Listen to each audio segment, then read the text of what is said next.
Qiegħda laħu ħalli naqraw silta darba mill-tieni ittra lil Korintin, kapitlu 5 ħanibdew naqraw minn vers 14. Fejn Pawlu qed jispjega dwar il-ministeru tiegħu fix-xandir tal-Evanġelju kif Alla jogħġbu jirrikonċilja jew ħabbeb lilna l-midinbin miegħu innifsu. Vers 14. Għax l-imħabba ta' Kristu trosna biex nemmnu dan. Li jekk wieħed miet għal kulħadd, kulħadd mela miet. U li miet għal kulħadd biex dawk li jgħixu ma jgħixux aktar għalihom infushom, imma għal dak li miet għalihom u reġa' Minħabba fekk, aħna minn issa l-qudiem ma narfu l-ħadd skont il-ġisem. Iva għalkemm għarafna l-Kristu skont il-ġisem, minn issa l-qudiem ma narfuhx iżjed hekk. Għalhekk jekk xi ħadd hu fi Kristu hu ħlieqa ġdida. Il-qadim mar ara, issa kollox sar ġdid. U kollox hu minn Alla li ħabbibna miegħu innifsu b'Ġesu Kristu u tagħna l-Ministeru tat-taħbib. Jiġifieri, Alla kien fi Kristu u ħabbeb id-dinja miegħu innifsu, bla ma għaddilhom ħtijietom. U jiet fina l-kelma tat-taħbib. Issa mela aħna ambaxxaturi ta' Kristu. Qisu Alla qed jitlobkom bil-ħniena permezz tagħna nitolbukom f'ġieħ Kristu tħabbu Alla. Għax il-dak li maraf ebda dnub, Alla għamlu biex ikun dnub għalina biex aħna nsiru il-ħaq jew il-ġustizzja ta' Alla fih. Amen. Ħafna nies saru Kristjani għax sempliċement emnu sentenza waħda mill-Bibja. Għax Alla ejna dwar flimkien, tajjeb? Għax Alla hekk ħabb id-dinja li ta' liben waħdin tiegħu biex kull min jemmen fih ma jintilifx iżda jkollu l-ħajja ta' dejjem. Vers għażiż għalina u ġvera, nafuh blamment u rajna u doqna kemm ta' bilħaq huwa minnu. Li Alla ta' kasna. Aktar milli ta' kasna, aktar Alla għamel dak li għalina kien impossibbli sabiex aħna nitħabbu miegħu. Sabiex aħna ma nibqgħux qedewwa tiegħu minħabba l-opri ħżiena tagħna, minħabba l-ħtijiet tagħna, imma nkunu milquwa fis-saltna tiegħu. Fatt is-saltna tiegħu tikkonsisti f'nies illi għarfu u jafu x'jiġifieri l-imħabba ta' Alla għalihom. U għalhekk ninsabu hawnhekk u għalhekk aħna rridu li dan il-Vanġelu li lqajna f'xi stadju ta' ħajjitna nżommuh bħala għażiż, bħala teżor partikolari tagħna u nkunu fermi fih. Tajb li nibqgħu dejjem napprofondixxu fuq dan l-Evanġelju. Dan tifel ġkejken jista' jilgħab mal-plajja u jkun fl-ilma u ma jgħeriqx, tajjeb, imma mbagħad għandek dak il-bugħaddas li kapaċi jinżillek ħafna metri biex anke jara xem il-baħar. U hekk aħna. Nemmnu l-istess Vanġelu, mhux kulħadd għandu l-istess apprezzament ta' dan il-Vanġelu. Min kapaċi jgħid u jemmen Ġwanni 3:16 diġà għandu bidu tajjeb. Diġà għandu l-ħajja eterna. Imma dak bħal meta tafa s-switch. Tifel ġkejken kapaċi jafa s-switch u jgawd id-dawl. Il-kamra fil-li mudlama għafa s-switch u abrakatabra ġi id-dawl. Tajjeb, kemm hu aħjar illi bħal l-electrician illi forsi għandu City and Guilds u jaf xi ġifier dak il-wires kif huma għaddejjin u kif taħdem is-sistema u x'inhu l-elettriku, kemm hu aħjar. U għalhekk qatt mhu biżżejjed illi aħna inkomplu ngħaddu l-qudiem f'dan l-Evanġelju tal-grazzja ta' Alla. L-Evanġelju li aħna emminna u dan l-Evanġelju wkoll nixtiequ li ħadd ieħor ukoll ikun kapaċi Alla jagħmlu kapaċi biex jilqgħu. Il-Vanġelu huwa l-istorja dwar Ġesu Kristu. Ġesu li ġie f'din id-dinja mibgħuta apposta biex eventwalment jagħti ħajtu fuq is-salib għalina. Jiena ir-rajt tajjeb jagħti ħajtu għan-naċ tiegħu. Ġesu ġie bi skop partikolari biex isalva dawk in-nies illi jisimgħu leħnu, illi jarfu s-sejħa tal-imħabba ta' Alla. Fl-istess diskors meta Ġesu qal jien warrajt tajjeb li jagħti ħajtu għannaġġ, kellu jdur fuq ċertu nies li kienu qegħdin jirreżistuh u jiddibattu miegħu għalhom però intom m'intomx min-naġġ tiegħi bħal mettilkom. Salvazzjoni Alla jridna li inxandru għal kulħadd, però Alla jaf li mhux kulħadd se jsalva. Kemm aħna mberkin aħna li wasalna f'dan l-istadju x'vera. Li Alla fettilna għajnejna, qabel ma konniex il-poplu tiegħu, issa sirna l-poplu tiegħu. Qabel ma rċevejniex ħniena, issa rċevejna il-ħniena tal-Alla. U da il-ħniena tal-Alla rċevejnija minħabba Ġesu Kristu. Huwa il-kawża, huwa l-awtur, huwa il-sors illi min għandu aħna nirċievu din l-imħabba tal-Alla. Pawlu infatti jgħid meta konna għadna bla saħħa Kristu fi żmien imwaqqat miet għal ħżiena. Minn hawn idu nibdew. L-ewwel pass li s-saltna tal-Alla idu narfu li aħna ħżiena. Li aħna bla saħħa. Li aħna dgħajfa u waħedna maħniex se naslu. Aktar qudiem jgħid Alla jirrikmanda l-imħabba tiegħu lilna. Qed jasibija, qed joffrijilna din l-imħabba tiegħu lilna billi meta konna għadna midinbin Kristu miet għalina. Qed inħarsu lura lejn avveniment storiku fuq il-Golgota, jekk issaqsini fejn salvajt inti? Tajjeb, jiena salvajt, il-salvazzjoni tiegħi bdiet fuq għolja barra minn Ġerusalem. Hemmhekk seħħet il-salvazzjoni tiegħi. Frattant, l-Apostolu Pawlu jgħidilna li aħna ambaxxaturi ta' Kristu, Alla qed jappella lil midinbin in ġenerali tħabbu mal-Alla, kunu rikonċiljati mal-Alla. Għax il-dak li ma għaraf ebda dnub, Alla għamlu biex ikun dnub għalina sabiex aħna nsiru il-ġustizzja tal-Alla fih. U hawnhekk għandna sentenza oħra li tixbaħ lil Ġwanni 3:16, sentenza waħda qasira kif ngħidu l-essenza fil-flix kan iż-żgħar. Sentenza qasira li tispjegana l-Evanġelju. U Alla jirnexxielna nifhmuha u nemnuha lil dak li ma kienx jaf dnub, Ġesu, l-uniku bniedem li għax ħajja perfettissima fuq l-art. Ħadd bħalu, impeccabli, perfett, f'kull sens, pur, safi, mifrut mill-bidinbin. U frattant ġi jagħmilha mal-bidinbin, il-Fariżej kritikawh. Daħal jiekol għand wieħed però Ġesu ġi jagħmilha mal-bidinbin biex ma nibqgħux midinbin imma attwalment insiru ċittadini tas-smawiet. Hawnhekk Ġesu li huwa il-qaddis tal-Alla, tajjeb Alla bih ħadem il-kapulavur tal-grazzja tiegħu, ħadem is-salvazzjoni tagħna. Sinclair Ferguson, teologu għadu ħaj, Skoċċiż, jgħid bħalma s-Santi Padri bikrija kienu jitaxqu jgħidu Kristu ħa dak li kien tagħna sabiex aħna nirċievu dak li kien tiegħu. Kristu ħa dak li kien tagħna biex aħna nirċievu minn għandu dak li hu tiegħu. X'qed jgħid hawnhekk? U s-Santi Padri jgħid l-awturi bikrija tal-ewwel sekli kienu jħobbu jirrepetuha ħafna din bejniethom u jgħalmu għall-nies. Kristu ħa dak li kien tagħna x'kellna aħna?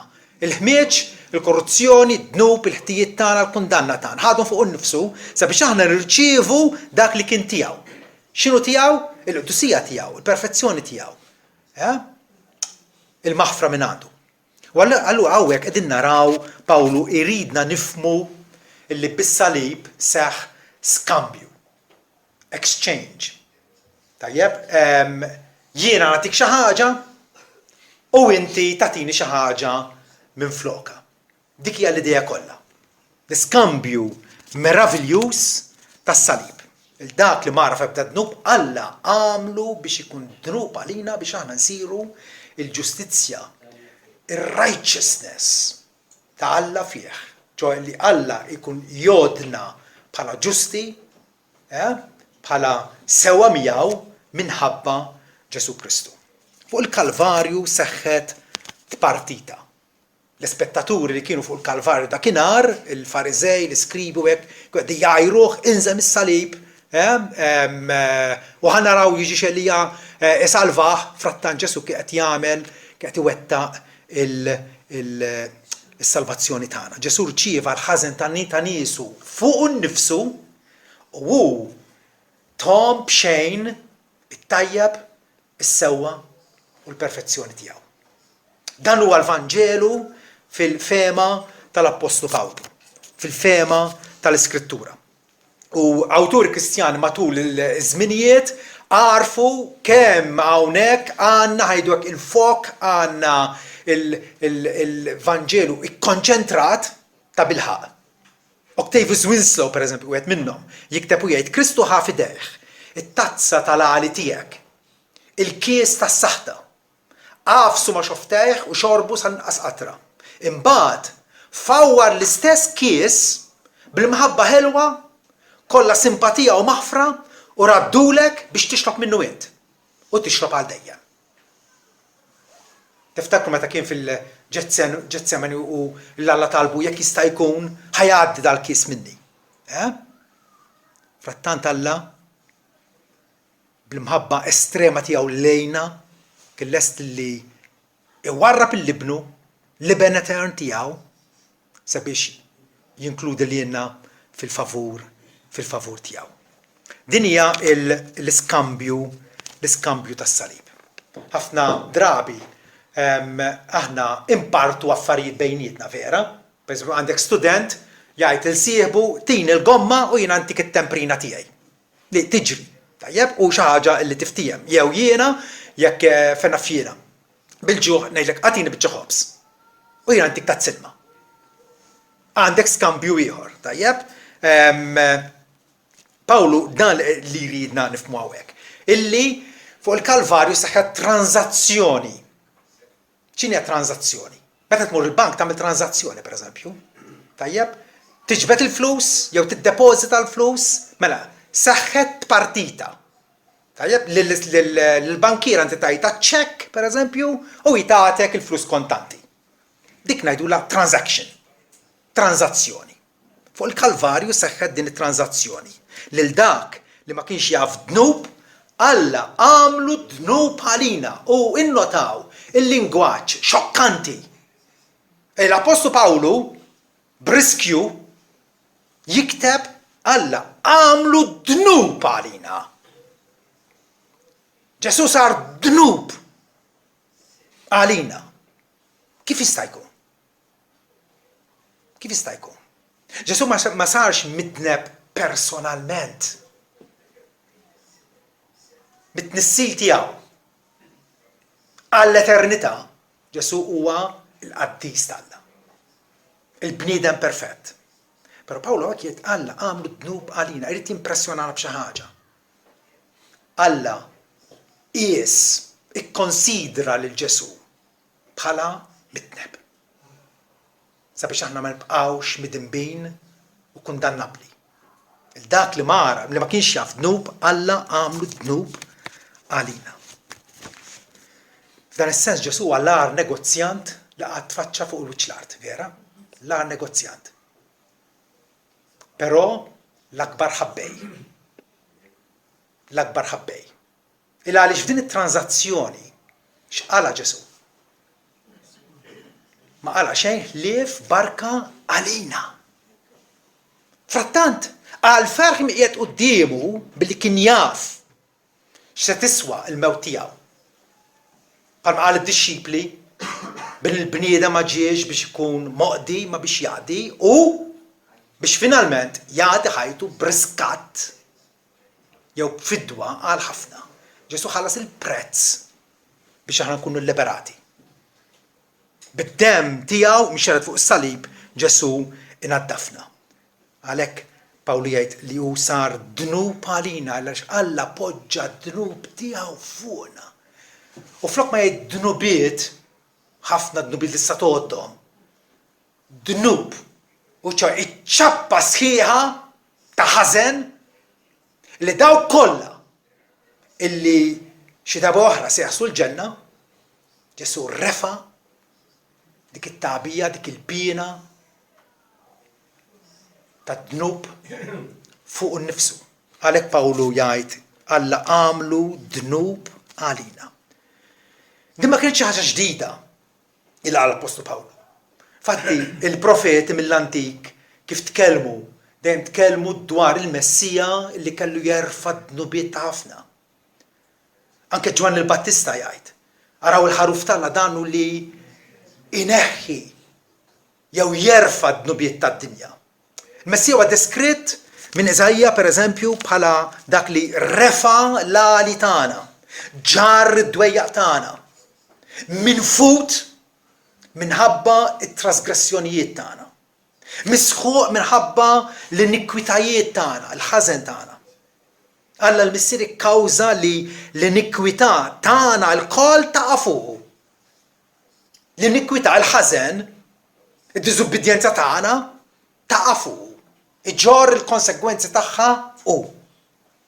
Ġesu kien maqtuħ għat-trasgressjoni tal-poplu tiegħi jgħid. Maqtuħ ħajtu meħuda għat-trasgressjoni tal-poplu tiegħi. Refa l-inikwitajiet tagħhom u nnifsu refa dnub ta' ħafna. Għalhekk għandna l-istampa ovvjament ta' sostituzzjoni. Il-wieħed qed jaġixxi għan-nom ta' ħaddieħor. Ħaddieħor ma jistax jirranġa, ma jistax jillapazza, ma jistax isewwi ir-relazzjoni tiegħu malla, frattan Ġesu indaħal għan-nom tagħna. Alla ħatru biex ikun ir-ras rappreżentattiv tagħna. Biex ikun ir-rappreżentant tagħna quddiem Alla. Din l-istampa ta' sostituzzjoni hija mhux biss ċari importanti li nifhmuha, altrimenti l-Vanġelu nibqgħu ma nifhmuhx. U allura ma nemnuhx. Ġesu miet minflok ħafna. Minflok il-ħafna. U allura din il-tranzazzjoni jew din l-iskambju, Ġesu li ħafuqu il-ħażen tagħna dan huwa ċċelebrat fl-Iskrittura bħala l-kapolavur tal-ħniena divina. Ma stajniex aħna niskontaw id-dejn tagħna. Xi ħaġa impossibbli. Id-dejn tagħna kien astronomiku. Frattant l-apostli fil-kitbiet tagħhom kull darba b'xi mod jew ieħor jirreferu għal x'ġara eżattament fuq is-salib. Pietru wieħed minnhom jgħid li Kristu wkoll darba bagħata għad-dnubiet u l-ġust għal dawk li huma ġusti. Faċilment nistgħu il-prepożizzjoni il-ġust minflok l-inġusti biex iressaqna lejn Alla. Dan huwa l-metodu kif Alla inaddafna billi poġġa l-ħtijiet tagħna, il-ħtijiet ta' dawk li jemmnu fi Kristu fuq il-Messija tiegħu. U allura fuq il-Golgota seħħet din it-partita momentuża. Ma ġara ebda ħaġa mi aktar importanti fl-istorja tad-dinja kemm ilha eluf ta' snin ilha d-dinja. L-avveniment l-aktar importanti u l-aktar kruċjali u l-aktar deċiżiv għalina l-koll kienet dik il-mewta ta' Ġesu li bent Alla u s-salib. Dik it-partita grandjuża għaż-żmien u l-eternità li taffettwa id-destin etern ta' ħafna u ħafna nies. Alla tefa' dnubiet tal-maħturin tiegħu fuq ibnu Ġesu. Tefa' l-ħtijiet ta' dawk li xi darba oħra kellhom jafdaw fih għas-salvazzjoni eterna tagħhom. Ġesu għas-sostitut. Indaħal minn flokna. Assuma r-responsabilità tagħna. Fejn fallejna aħna għamel tajjeb hu. Ġesu kien mobbi bil-ħażen u l-ħtijiet ta' niesu bħala ċappa waħda. Bħalli kieku u nnifsu kommetta dawk il-ħtijiet. Bħalli kieku u nnifsu ikkommetta dawk il-ħtijiet. Għaliex il-paga jew is-salarju tad-dnub huwa l-mewt. Ġesu ma kellux għalfejn imut. Bħala bniedem perfett, il-mewt kienet żnaturali għalih.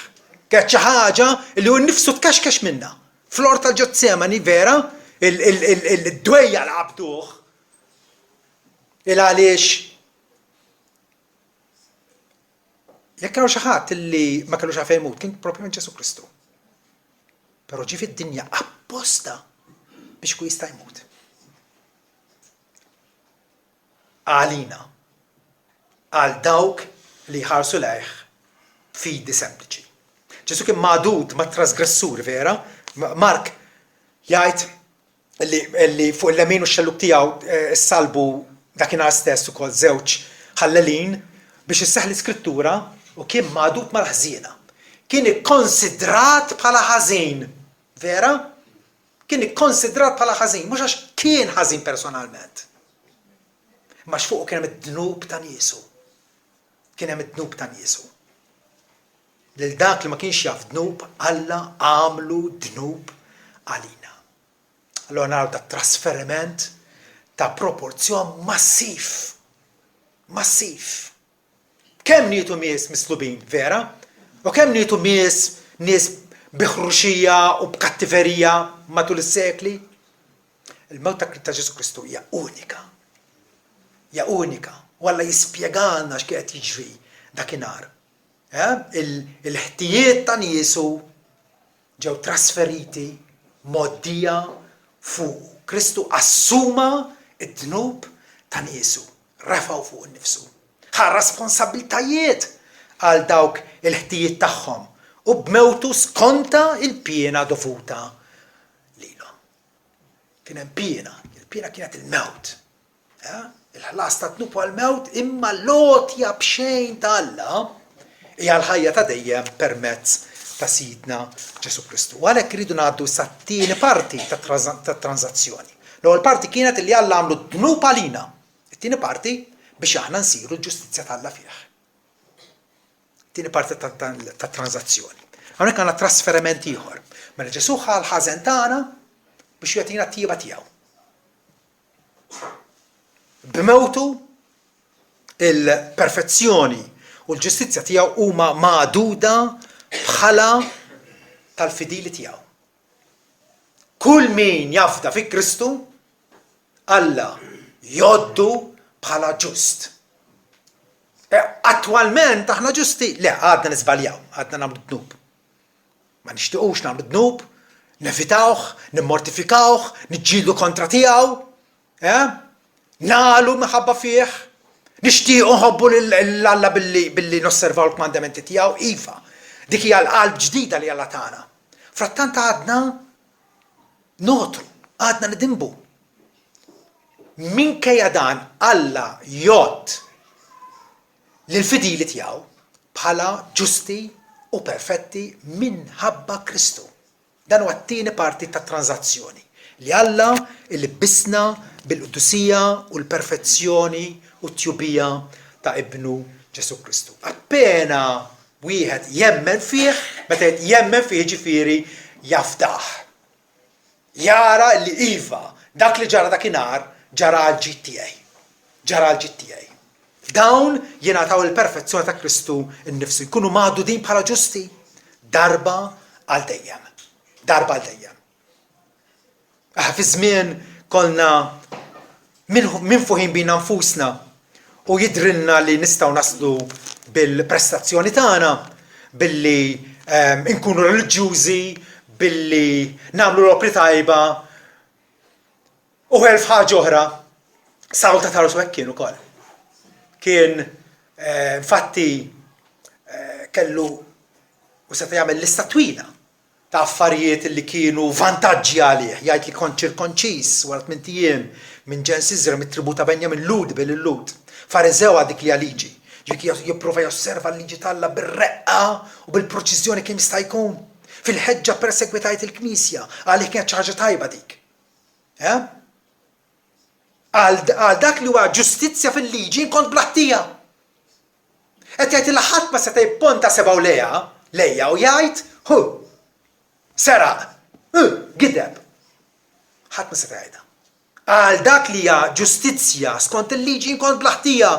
Imma dak il-ħwejx li kienu taqliha għalija issa noddhom bħala telf minħabba Kristu. Għax naf li dawk il-ħwejjeġ huma maħmuġa xorta waħda. Huma xorta waħda inaċċettabbli quddiem Alla. Is-sewa kollha tagħna jgħid Eżajja huwa qisu ċarruta maħmuġa. Ma nistgħux nagħtu lera aħna nfusna huwa Alla li tillibisna bil-perfezzjoni ta' Kristu, ibnu Ġesu. Iva bla dubju nżomm kollox bħala telf, del privileġġ kbir li nara fil-Kristu Ġesu Sidi. Għalih soffrejt it-telfa ta' kull ħaġa. Li nqishom bħala skart biex nirbaħ il-Kristu. Rridu nkun lesti li l-ewwel ġenituri tagħna meta dimbu ħietu il-weraq tat-tin biex jagħtu l-era tagħhom. Ma kienx biżżejjed. Alla kellu joqtol annimal u jilbishom bil-ġlut vera, hemmhekk għandna minn kmieni mill-bidunet sostituzzjoni. Annimali innoċenti imut għal ħatin. Dak l-annimali li kienu jiġu offruti matul it-Testament tal-Qadim kollu. Vera, Abram li qabad il-kibx bot u offrih minn flok ibnu. Minn flok ibnu. U jew is-sakrifiċċji tat-tempji. Iħin kollu, kull jum joffru il-ħrief u l-bdabat u l-oġġiela minn kollox. Alla kienet jagħtina stampa kontinwa illi l-innoċenti isofri minn flok il-ħati. Ġesu għamil da volontarjament. Min rajħ, rrit jagħmilha. Għalhekk jiena ġejt fid-dinja qal. Pawlu bir-raġun jgħid illi l-affarijiet li kont nodhom bħala privileġġi tiegħi jiena noddhom issa bħala żibel biex nirbaħ Kristu u ninstab fih. Dakinhar tal-ġudizzju meta nidru quddiem Alla ninstabu fih. Imlibsin bil-perfezzjoni tiegħu mhux bil-ġustizzja tiegħi li tiġi mill-liġi. Imma bil-ġustizzja li tiġi permezz tal-fidi fi Kristu. Kif Alla jlibisna? Permezz tal-fidi fi Kristu. Dak li seħħ fuq il-Kalvarju jotta għalija ingawdi minnu, nibbenifika minnu appena jiena nafda fih. Inħares lejh u nara illi Ġesu propjament miet minħabba fija. Xi ħadd awtur Kristjan qal irrid nirrealizza illi fil-bwiet tiegħi inġor l-imsiemer li waħlu lil Ġesu mas-salib. Jien waħħaltu mas-salib. Dnubieti bagħtuh fuq is-salib lil Ġesu Kristu. Għalhekk Alla issa f'din it-tieni parti tat-tranzazzjoni mhux biss ineħħi dnubietna li diġà hija xi ħaġa tremendament sabiħa. Imma mhux ħallina neutrali imma wkoll libisna bil-perfezzjoni tiegħu. Jagħmilna totalment kwalifikati biex nittu fil-preżenza qaddisa tiegħu fil-ġenna. U nkunu persważi li bi Kristu għandna il-maħfra tad-dnubiet. Iżajja wkoll jitkellem dwar il-libsa tas-salvazzjoni. F'kapitlu 61 jgħid jiena nitenna wis fil-mulej ruħi tifraħ f'Alla tiegħi għax libbisni l-ilbies tas-salvazzjoni. U għattini b'mantar tal-ġustizzja bħalma jiżżejjen għarus b'kuruna, bħalma għarusa tiżżejjen bil-ġawar tagħha. Għax bħalma toħroġ l-art l-imbiet tagħha u bħalma jnibbet il-ġnien dak li jinżara fih, hekk sid il-mulej inibbet quddiem il-ġnus kollha il-ġustizzja u t-tifħir. Permezz tal-Kalvarju Alla nibbet il-ġustizzja. Iva, issa hija disponibbli għalina. Nistgħu nidru quddiem Alla perfetti. Perfetti daqs ibnu Ġesu. Għaliex? Għax il-ġustizzja tiegħu, il-perfezzjoni tiegħu, it-tjubija tiegħu hija issa moddija fil-kont tagħna, it-tranzazzjoni li qegħdin nitkellmu dwarha. It-tranzazzjoni. Ġesu l-ar negozjant. Għax ħafu u d-dejn tagħna biex jagħtina r-rikkezzi tal-grazzja ta' Alla. Ġesu sidna nsibu l-ġustizzja. Meta ngħidu ġustizzja li tkun sewwa m'Alla. Sewwa m'Alla. Rikonċiljat miegħu, imħabbeb miegħu. Perswas li Alla laqak minħabba Ġesu Kristu u s-sakrifiċċju tiegħu. Ebda raġuni oħra. U li jagħtina l-qagħda sewwa m'Alla. Iżajja 45 difatti jgħid fil-mulej waħdu jgħidu fuqi. Importanti fil-mulej waħdu. l-żbal traġiku ta' ħafna nies hija li jgħidu nemmem Ġesu. Imma mbagħad għandhom 1000 krozzi oħra fuq xi qed niserħu, 1000 krozzi oħra. Vera? Min għalihom hemm il-purgatorju, min għalihom qegħdin jagħmlu tpattija fuq l-artal. U jridu jagħmlu l-opri tajba. Fil-mulej waħdu jgħidu fuq hemm il-ġustizzja u l-qawwa. Lejh jersqu l-bnedmin u daw kollha li tmasħnu miegħu jitrexu fil-mulej ikun iġġustifikat u jglorifikat in-nisa kollu ta' Iżrael. Aħna ġustifikati bih. Pawl jgħid issa mela billi aħna ġustifikati bil-fidi għandna sliem ma' Alla permezz ta' Sidna Ġesu Kristu. Għandna sliem. Il-għadwa tnekkiet, l-avversità spiċċat. Alla jilqa lil dawk illi imorru għandu permezz ta' Ġesu Kristu. Mela, dal-iskambju sħiħ, żewġ tranzazzjonijiet. Ġesu jieħu il-ħmieġ tagħna u jlibbisna bis-safa tiegħu. Dal-iskambju jikkonsisti fil-li Kristu kien ikkastigat biex aħna nkunu mbierka. Ikkundannat biex aħna nkunu ġustifikati. Abbandonat minn Alla, Eloi, Eloi, lama sabaktani, ħajat. Alla tija, għalfejn abbandonajtni. Abbandonat minn Alla biex Alla jilqa' lilna. Immaġina ftit. Ħajtu meħuda biex tingħata lilna.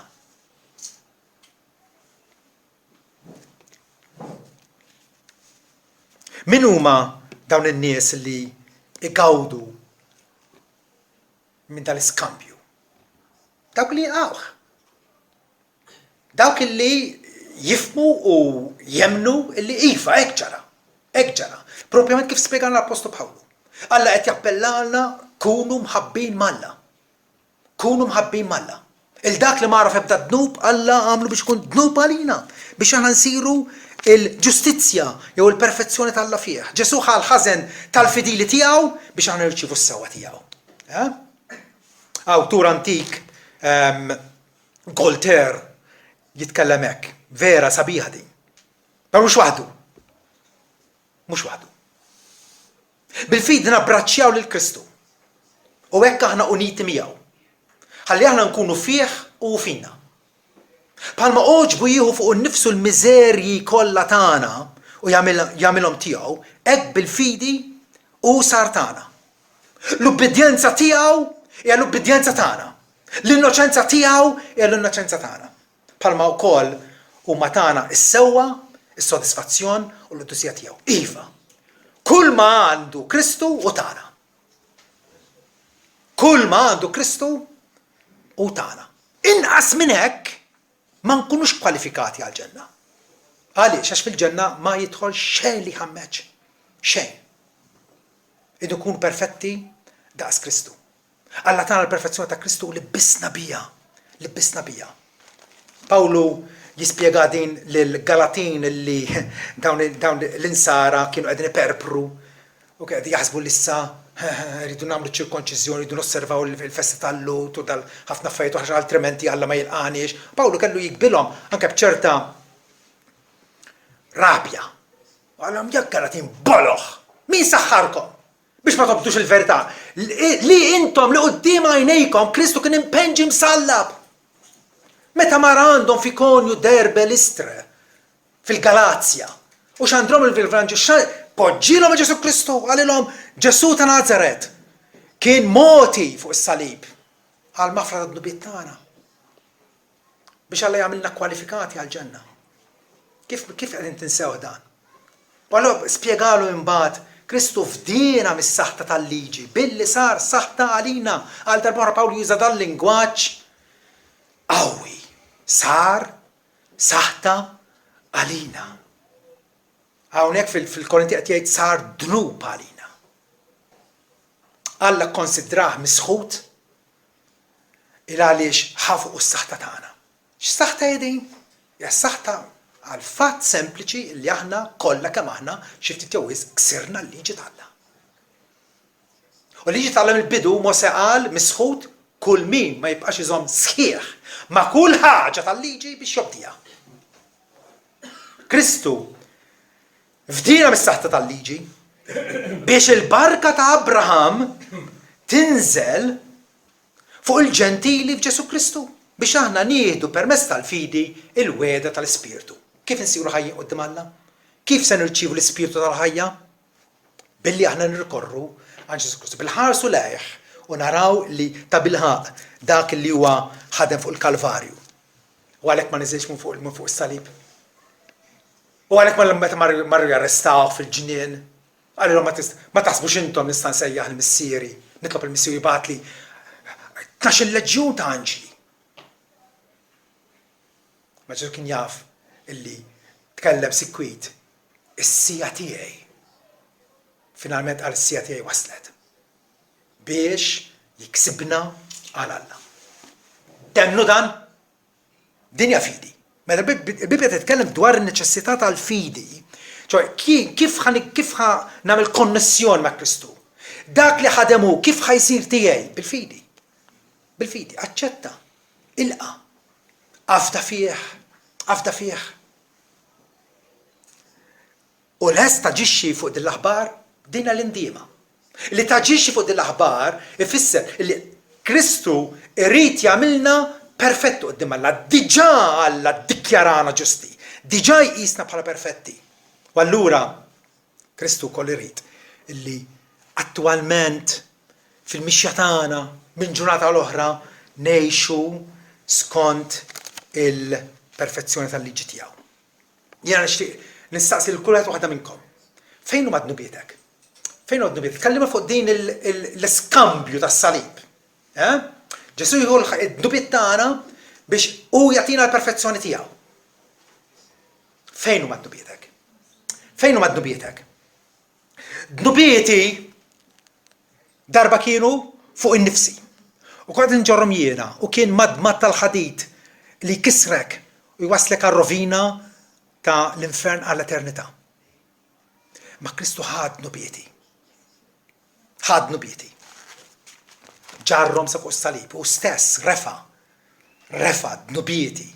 Nubietna fuq is-salib biex aħna mejtin għal ħtijietna ngħixu għal ġustizzja. Bil-ġrieħi tiegħu intom kontum fejqa ma linix jien. Darba d-nubiet kienu fuqi. Ma jien nemmen fi Kristu, nafda fih. Fejn huma d-nubieti?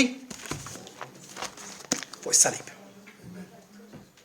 Imsamrin ma' s-salib. Ġesu ħad nubiet tiegħi biex jagħtini l-perfezzjoni tiegħu. U dejjem mistoqsija sempliċi. Fejn huma d-nubietek? Fejn huma d-nubietek? Kapaċi tajt forsi tlaqlaq u tajt naħseb qegħdin fuq is-salib. Well, għadek tiddubita. Imma d-dubju kultant huwa tajjeb, id-dubju huma d-dubji li jkollna ma qishom dak il-kuruturi griżi li permezz tagħhom naslu għas-sala tal-verità. Aħjar tajt naħseb qegħdin fuq Kristu milli tajt ma jinteressanix u ma jimportanix. Però Alla rridna biex nonorawh, biex ta' bilħaq nigglorifikawh, iridu ngħidu Ġesu ġarrom fuq is-salib, m'għadhomx fuqi, għandi l-maħfra, ingawdi l-maħfra.